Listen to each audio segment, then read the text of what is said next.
আসসালামু আলাইকুম সম্মানিত দর্শক, আমরা এখন লবণ চাষ দেখতে যাচ্ছি। সে সম্পর্কে বিভিন্ন করেছেন স্থানীয় একজন ভাই। লবণের চাষে যখন এখানে খালের দিক দিয়ে যখন জোয়ার আসে, পানিগুলো সুইচ দিয়ে যতটুকুই লাগে প্রয়োজন ততটুকু এখানে আটকা রাখানো হয়। রাখার পরে পানির ময়লাটা যখন একটু স্থিরভাবে নিচে বসে যায়, আবার এখান থেকে আপনার ফার্ম মেশিন দিয়ে চতুর বাতি কুড়াতে নেওয়া হয়। যেমন পলিথিন ছাড়া যেগুলো আছে এগুলোকে আমরা বাতি কুড়া বলি। এই বাতি কুড়াতে আনা হয়, আনার পরে পানিটা আবার ময়লাটা আবার এখানে একদিন রাখা হয়। পানির ময়লাটা যখন আরেকটু নিচে বসে যায়, আবার এখান থেকে আপনার নলি দিয়ে পলিথিনের উপরে দেওয়া হয়। পলিথিনে দেওয়ার পরে যত আপনার সূর্যের তাপ বেশি পড়বে তত আস্তে আস্তে পানিগুলো শুকিয়ে গেলে আল্লাহর রহমতে লবণ ফুটে যাবে। তারপরে এগুলো একটা পলিথিনের মধ্যে 20 থেকে 30 কেজির উপরে লবণ হবে। তারপরে এরকম যেগুলো 10, 15, 20টা যখন টাল হয়ে যাবে এগুলো পাইকারি দিয়ে দেবে। যেমন এক মনের মধ্যে 450 টাকা, 500 টাকা এরকম। আমরা ধীরে ধীরে যাই এবং সম্মানিত প্রভাষক স্যার জহুল স্যারের কাছ থেকে আমরা এই বিষয়ে পরবর্তীতে জেনে নেব। এখন আমরা দেখি একবারে মাঠে লবণ চাষ। এটা হলো কক্সবাজারের মহেশখালী উপজেলায় কোহেলিকা নদীর তীর বা অববাহিকায় লবণ চাষ।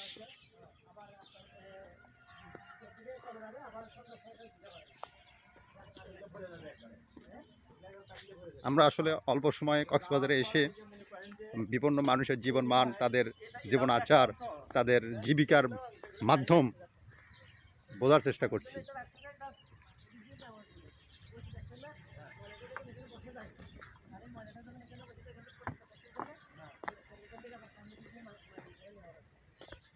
আমরা লবণ চাষ ঘিরে প্রবেশ করছি।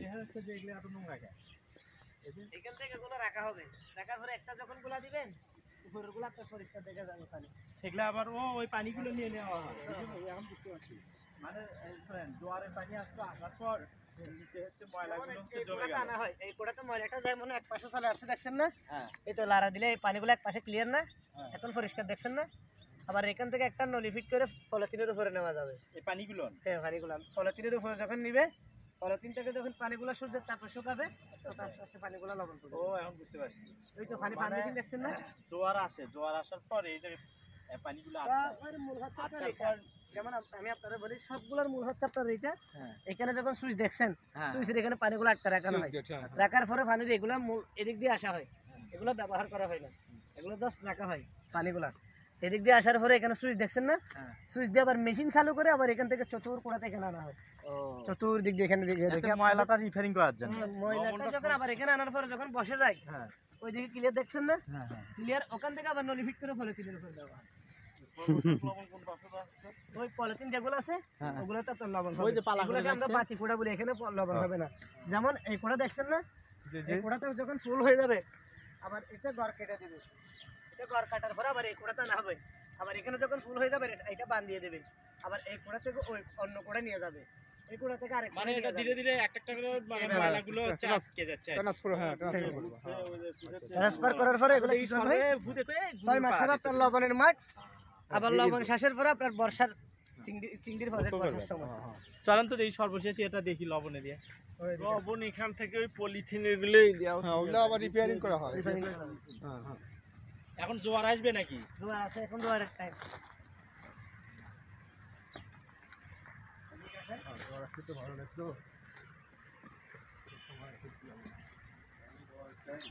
দুইবার করে আসে, আপনাকে বললাম না, একবার সন্ধ্যের দিকে একবার সকাল।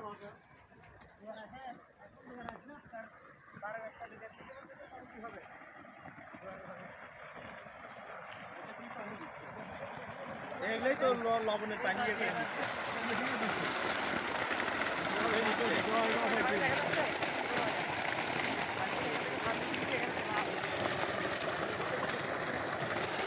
এগুলো দেখতে পানি হলে খুবই লবণাক্ত পানি, এগুলোই লবণ তৈরির জন্য প্রসেস করা হচ্ছে। মনে হচ্ছে যে পানি সেচতেছে, না আসলে আসলে পানি সেচা নয়, এগুলো লবণের জন্য তৈরি করার জন্য পানিকে ব্যবহার করা হচ্ছে বিভিন্ন মাধ্যমে।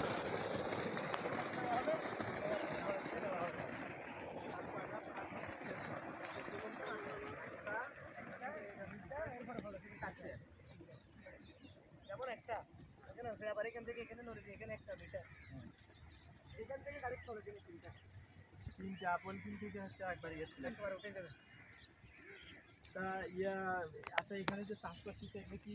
যেমন আপনার জমি, আপনার থেকে আমি নিচ্ছি চাষ করার জন্য, এই জমিতে যতগুলো আছে এখানে যতগুলো লবণ উঠবে আপনি অর্ধেক আমি অর্ধেক মালিক অর্ধেক জমির আর যারা চাষাবাদ এই প্রতিটি প্লটই এক একটা লবণ চাষের জন্য প্রস্তুত করা হয়েছে প্লট যেমন জমিটা ভাগ করার জমি।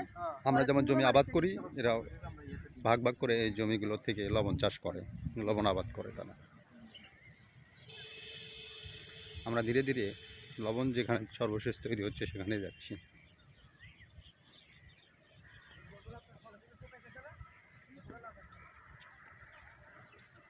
আমরা এখন লবণ চাষের সর্বশেষ ধাপের দিকে ধাবিত হচ্ছি, অর্থাৎ যে পলিথিনের প্লট দেখতে পাচ্ছি এগুলোই লবণ। যেগুলো খালি জায়গা আছে ওখানে পানিগুলো এখানে যেগুলো পলিথিন আছে ওখানে দেওয়া হবে। এইগুলো দেখেন এদিকে আসলে লবণ ফুটতেছে দেখেন। এদের ওদের তাপে সর্বশেষ লবণ তৈরি হচ্ছে। যখন শুকায় যাবে পানিগুলো, সূর্যের তাপে যখন পানিগুলো শুকায় যাবে, যেমন দেখেন ওই কালে একদম এখানে এখানে কোনো লবণ আছে না, এখানে লবণ নাই। এখানে পানিগুলো যখন সূর্যের তাপে শুকাবে ঠিক এরকম লবণ ফোড়া হবে এগুলো। আচ্ছা দেখেন আমি আপনাদের দেখে এই দেখছেন না, জি, এগুলো যখন আরো শুকায় যাবে আরো অনেক লবণ হয়ে যাবে পানি। এক পলিথিনে কয় কেজি হতে পারে? এটা একটা পলিথিনের মধ্যে 30 কেজি থেকে 30 কেজি হবে এই পানিতেই, এইটুকু পানিতেই 30 কেজি লবণ হবে লবণে। আমার ওখানে লবণ কত করে কেজি? 20 টাকা কেজি। 30 হ্যাঁ 30 কেজি মানে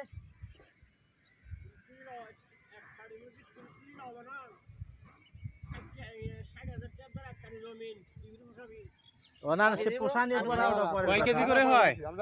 আমরা এমনি জাস্ট শুনতেছি 80 কেজি। প্রিয় দর্শক একটা মণ্ডলী, পলিথিনে আমরা 80 কেজি লবণ ঘেরের লবণ চাষের জন্য পর্যায়ে এসে যে- গেছি। আমরা দেখছি যে ফুটি ফুটি মানে এর লবণের মধ্যে দানাগুলো কানির মধ্যে 60,000 টাকা করে জমে মানে আছে। জমি এখানে চাষিরা বলছে যে একটা প্লটে ঘেরের ভিতর 30 শাসা হচ্ছে 40 কেজি। 30 থেকে 40 কেজির মতো লবণ উৎপাদিত হয়। এটা এই মহেশখালী দ্বীপের মানুষের একটা জীবন নির্বাহ করার একটা মাধ্যম বা পন্থা দেখছি। এটা আল্লাহ প্রদত্ত, আল্লাহ বিভিন্ন জায়গায় বিভিন্ন একটা মানুষকে ভ্যারাইটি সৃষ্টি দান করে দেখছেন। একটা লবণের একটা অনেকটা মানে কোটি কোটি লবণ যেটা আমরা খাই, যেটাকে আমরা রান্না বান্নার কাজে ব্যবহার করি, সেই লবণটাই কিন্তু এখানে থেকে উৎপন্ন হয়। এই লবণটা এভাবে উৎপন্ন হয় না, এটাকে আরো পিউরিফাই করতে হয়। সেটা বিভিন্ন কেমিক্যাল মিশালে লবণটা আমাদের যে সাদা ঝরঝরে দেখি খাওয়ার উপযোগী হয়, তখন কিন্তু আমরা সেটা বাজারে পাই সেই লবণটা। তো আমাদের বাবু ভাই লাইভে আছে, তো বলছে আমরা মহেশখালী দ্বীপে যে লবণ চাষ হয় সেখানে আমরা এখন বর্তমান আছি। শ্রোতা বন্ধুরা, আপনারা দেখছেন যে অনেকগুলা ঘেরে তারা পলিথিন দিয়ে পানিকে প্রথম আবদ্ধ করে, সেই পানি আস্তে আস্তে সূর্যের আলোর তে শুকিয়ে বা বাষ্প আকারে পানিটা চলে যায়, আর লবণটা কিন্তু ওই পলিথিনের নিচে জমা রয়েছে।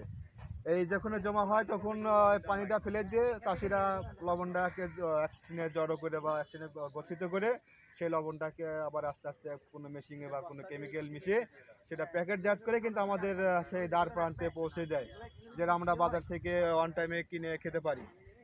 আসলে মজার ব্যাপার হচ্ছে যে যারা চাষি তারা কিন্তু অনেক পরিশ্রম করে এবং অনেক এখানে আবার টেকনিক আছে। এখন হয়তো এখানে কোনো জোয়ার নেই, কিন্তু মেশিনের সাহায্যে তারা পানি তুলে তারা পানির সরবরাহের কাজটা করছে। আর হয়তো কিছুক্ষণ পরে আবার জোয়ার আসবে, জোয়ার আসলে এমনিতেই অটোমেটিকলি পানি চলে আসবে। তখন এমনি যে ঘেরগুলা প্লাবিত হয়ে যাবে তখন আর মেশিনের কোনো সাহায্য নিতে হবে না। চলেন চলেন। তো প্রিয় দর্শক মণ্ডলী, এই হচ্ছে আমাদের মহেশখালী দ্বীপে যে আসার যে অভিজ্ঞতা, খুব একটা ভারী অভিজ্ঞতা হলো আমাদের। আমরা খালি লবণ চাষের কথা শুনে আসছি, কিন্তু লবণ কীভাবে চাষ হয় বা কীভাবে কী করে এটা আমরা একটা হাতে কলমে আজকে আমরা দেখে গেলাম। এটা আমাদের জন্য একটা নতুন অভিজ্ঞতা। ধন্যবাদ সম্মানিত জহির স্যারকে, তিনি অত্যন্ত সুন্দরভাবে গুছিয়ে কথাগুলো বলে ফেলেছেন। যাই হোক, যে লবণটা আমরা বাড়িতে ব্যবহার করি তার জন্মকথা ইতিহাস এত সহজ নয়। আমরা পানির মতো মনে করলেও এই লবণ পাইলেও এই এত কিন্তু তার জন্মকথা, জন্মের ইতিহাস অনেক ধাপে ধাপে এই পানিগুলো পরিবর্তিত হয়ে কৃষকের হাড় ভাঙা পরিশ্রমের ফসল হিসেবে আমরা লবণ পাই। এগুলো আসলে আমাদের হৃদয়ের, মেধায়, মননে, মস্তিষ্কে অন্য এক জগতে আমাদেরকে নিয়ে গেল। মাঠ পর্যায়ে এসে লবণ চাষ পদ্ধতিটা নতুন অভিজ্ঞতা হলে আমরা জানি যে লবণ মতো লবণই, কিন্তু না, লবণ এই লবণ সেই লবণ না। লবণকে ধাপে ধাপে এটা আমরা পাই, রিফাইনিং করার পর তারপর আমরা প্যাকেটজাত লবণ পাই। আমাদের সাথে যে ভাই আমাদেরকে সময় দিচ্ছেন তাকে আন্তরিক ধন্যবাদ। 6 মাস পর আবার এটা হয়ে যাবে আপনার সিংড়ির ঘের। ও আচ্ছা আচ্ছা, চিংড়ির ঘের না? লবণের মাঠ 6 মাস পর আবার সব এরিয়াটা আপনার সিংড়ির পাওয়া যায়। এখানে তো সাধারণ এটা ওই আমরা আচ্ছা, আচ্ছা। মুশকিলের প্রশ্নে সব লবণকে লবণ, জি। লবণ মাঠকে লবণ মাঠ। থাকে না? ভালো থাকেন, আসসালামু আলাইকুম।